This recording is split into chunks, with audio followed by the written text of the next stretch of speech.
Yo, what's up, you guys? Long time no see. I haven't seen you guys since last year. Oh, I can't make the joke no more. Hope you guys are having a good year so far. Naturally, what happens around this time is a bit of self-reflection and contemplation of past choices. For us artists, we sometimes do this when we're looking at our old art. Or at least this is what I was doing. I'm a very analytical and logical person. Back then, I was more focused on smooth ways to results and outcomes with everything I did, even art. I still liked drawing, but the logical side of me took over most of the time. Overall, even though I do have more of an interest for simpler styles, I mostly stuck to them because it was a relatively easier way to getting good looking art. I was primarily after the growth of my account and seeking to feed the algorithm.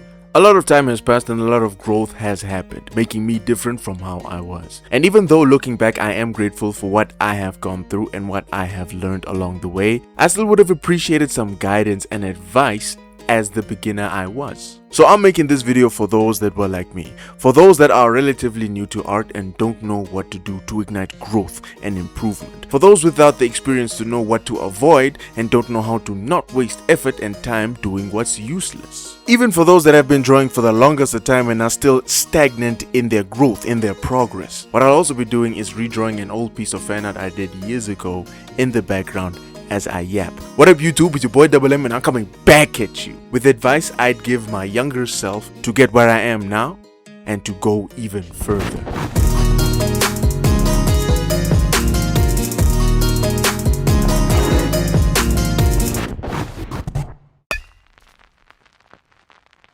As a younger artist, there were a lot of times where I'd get dissatisfied and frustrated with the art I'd created and the level of skill I had. I saw it as bad looking art and would wonder why it's coming out bad. Even the tutorials that I would follow on YouTube, I think to myself, I'm following their steps.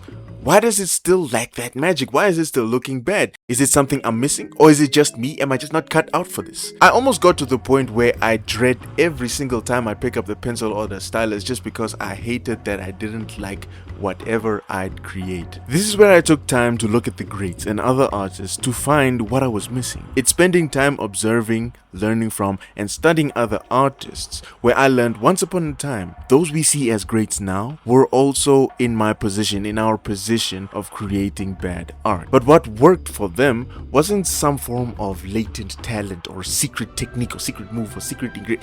There is no secret ingredient. Bro, what are you talking about? As someone who was relatively new to drawing and was looking to improve, over time I understood that there is quote-unquote bad art that is in the system, that is in our system, which we have to go through and get out of our system before our art, before my art had to get better. Understanding this is what helped me continue drawing. Thinking to myself, every piece of art I churn out that doesn't look good is a step closer to being at a highly skilled level. There's a quote that says, you don't train until you get it right. You train until you can't get it wrong. Something that helped me improve to the level I am at now is drawing more and more and going through that bad art, which I had to go through to see that improvement. Think of it like the bad art is the price you have to pay to get good, and the way through all those bad art is to draw them out. Now know this, I am not saying that the key to getting good at art is just to draw more. Just drawing more doesn't work. I know you guys are tired of hearing that. Some of you guys are probably getting annoyed hearing me and what I'm saying right now. Boy, if you don't. Yes, you have bad drawings in your systems you have to draw out, but we have to be strategic about this. As you draw these bad drawings out, you have to learn what to do and what not to do. And as a beginner, this is hard to try to do by yourself because you don't know what's good and how to get there. This is where it's important to study. The masters of art are regarded as masters for a reason. How do they think? How do they perform? What is it that they see and do that makes their art shine? Whether you're being taught by one directly or whether you're studying the style and following the methods of one, you are learning and processing what to do from someone who knows what you want to do. Think of it as being lost in a place you have no knowledge of and you're getting directions from someone that knows that place. You'll not only get to your destination much faster, but also more efficiently compared to traveling by yourself. With this analogy, you can also understand how learning from masters, how learning from others that know what you want to do keeps you away from bad habits or things to learn that could harm your growth and progress in art. Thing is though, nowadays, not only is there an abundance of those that have mastered the art of, well, art, not all these masters create and leave guidelines that make it easier for beginners to take in, process, and absorb. But don't worry, that's why I got you. Now, I'm not calling myself a master, but I do. Hey, yo, who said that? But what I do have is my art style studies, where I break down the art styles of masters, making them easier to study and learn.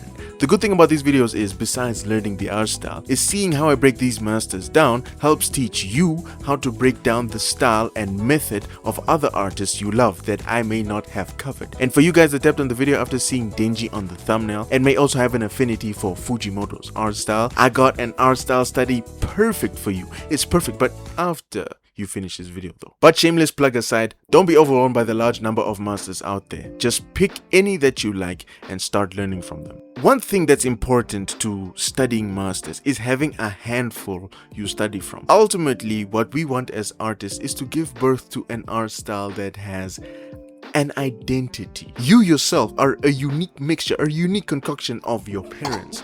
So the style we come up with should be a natural concoction of the art styles we love and have studies. I'm not saying study a handful all at the same time. I'm just saying over the long time that you have studying artists, make sure you study a number of them. Start with one, then move to the other, then move to the other, then move to the other. Maybe even come back to the one you did before, then jump to another one, then jump to another. Have a number of them that you learn from and absorb. But also remember, don't stress about having or not having an art style. That comes by itself when you actually and actively study other art styles from other masters. An art style is ultimately an artist's perspective, interpretation, and expression of reality. Seeing these other art styles and perspectives influence and help you in coming up with your own art style and having your own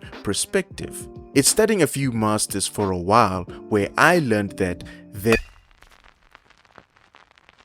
it got very easy for me to get stuck with one method, one art style, one way of thinking when drawing, when I only studied one artist learning to draw for the first time. I personally grew up and got used to cell shading, primarily the way white manga did it. But after a while, I got stuck to that way of thinking. Keeping to only studying his art and how to cell shade kept me in a mind frame that ultimately made me think that for me personally, there's the right way and the wrong way for me to draw. There's only one right way for me to draw and everything else is the wrong way for me to draw, which limited my growth and perspective. Think of it like that episode from Avatar, The Last Airbender, Book 2, Chapter 9, Better Work. To those that don't know what I'm talking about and haven't watched it, I don't know what to say to you.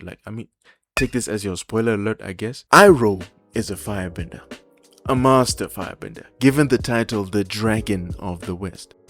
But what helped him become a master is studying the other elements and other bending styles, primarily studying waterbending from the Water Tribe, which led to him learning how to redirect lightning. It's his teachings and the practice of learning and studying from other bending styles which he teaches Zuko in this episode, and which in turn improves Zuko's skill and bending. This can be seen later in the series in a few of the fights Zuko has. This shows that to bending, there is no right or wrong, just different styles, techniques, and perspectives, which can be studied and absorbed to improve your own skill. The same is for art. So all of this is a combination of understanding that there are many ways to creating art, and there are steps and guidelines to one of many art styles that can be studied, taken apart, and put together in your own special way. So it's not a perspective of right versus wrong. It is instead a perspective of good versus bad.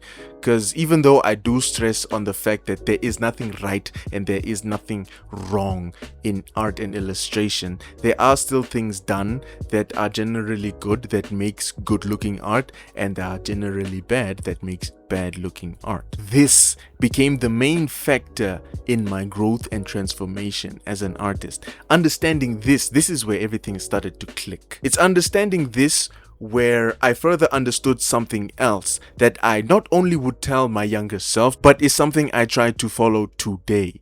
As an artist, you can, and I really am stressing on cannot, you cannot. This is still a point I tell my younger self, but a lot of what I gotta say comes from seeing the clips from season 3 of One Punch Man. As a fan, it hurt to see those clips compared to what season 1 was. I didn't even watch season 3 yet to this very day. But it still hurts to see this downfall, man. It's heartbreaking. Black Panther, who's supposed to lead you into the future? Come on, brother! Is there nothing that can be done? Wait. Him? He's supposed to protect you. Please! No! There's no way. There's no way. There's no way. Say. No!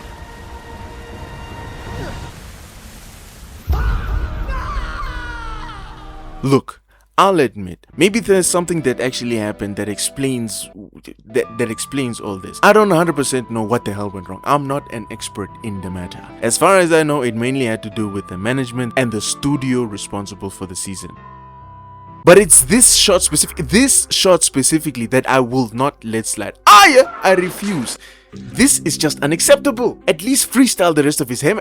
No, it's fine. I think I'll just read the manga. I wasn't a quote-unquote lazy artist, but there were for sure some things I did because I was lazy.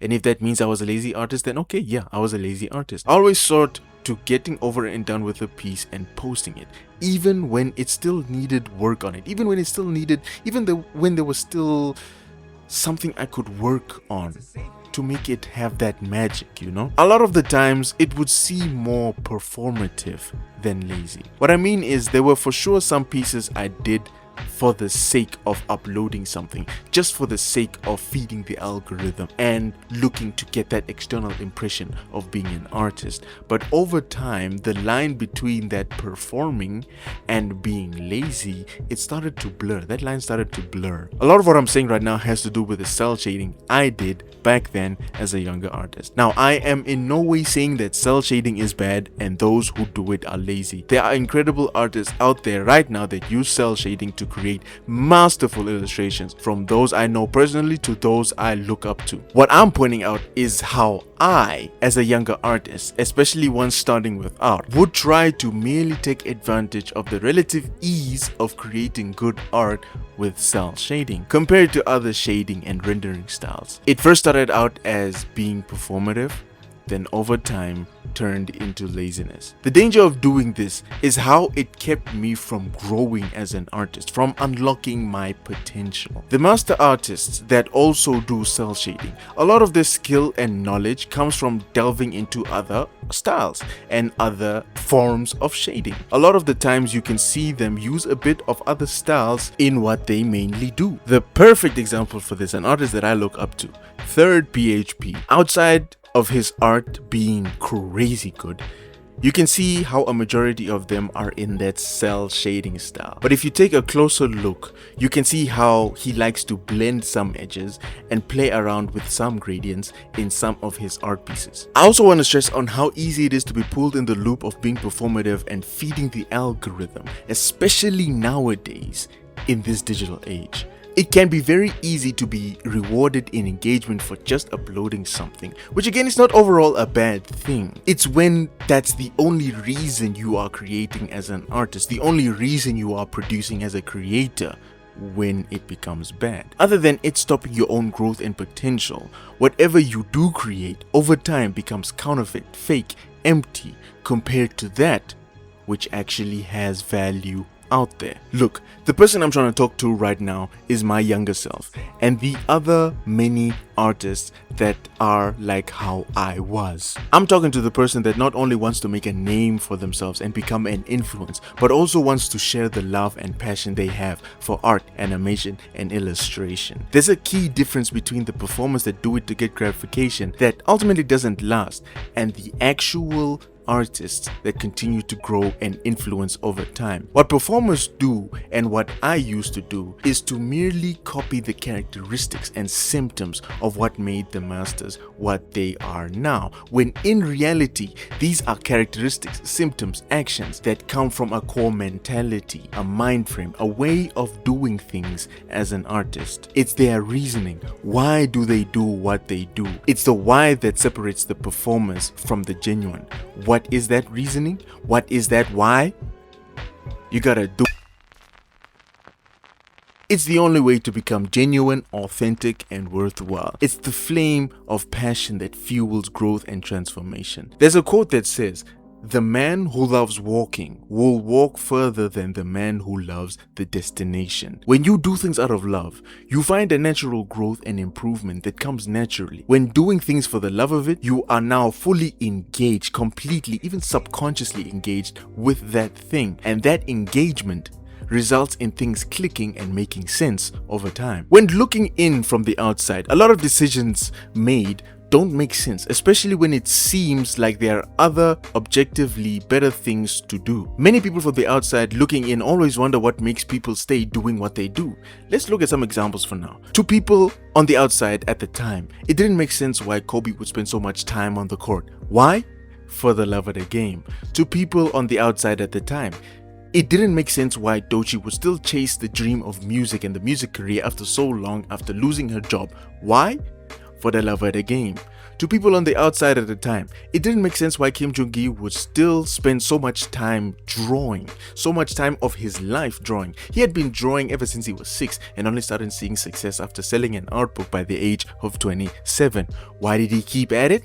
For the love of the game. At the end of the day, it's the love of the game that's the core reason to their success and your growth as an artist. Look, I do realize that this is a bit easier said than done, and there are some instances where one is too exhausted or burnt out to have any love of the game. I know there was a time where I almost got burnt out as a younger artist from every drawing I made only being for posting online. A tip I give my younger self, and many alike, which is something that I do right now, is to draw some art that is just meant for you, no one at all, just you. Doing this removes the factor of external expectations and allows you to start finding the love for the game. It's what has helped me find that love again for the game, like I said, even today. Creating art for yourself helps you build back that love of the game that you had that got burnt out. Now that you have that love for the game again, that love of the game can fuel more of whatever you do create, which in turn fuels your love of the game, which in turn fuels your work. It's a cycle that continues. Another tip to find the love of the game, like I said before, study other art styles, art methods, rendering styles, etc. Other than fueling the love you have for the game, it expands your horizon and opens you up to techniques you can absorb into your workflow and art style. This is also something I try to do nowadays. At the end of the day, all of what I'm saying are for those that were like my younger artist self.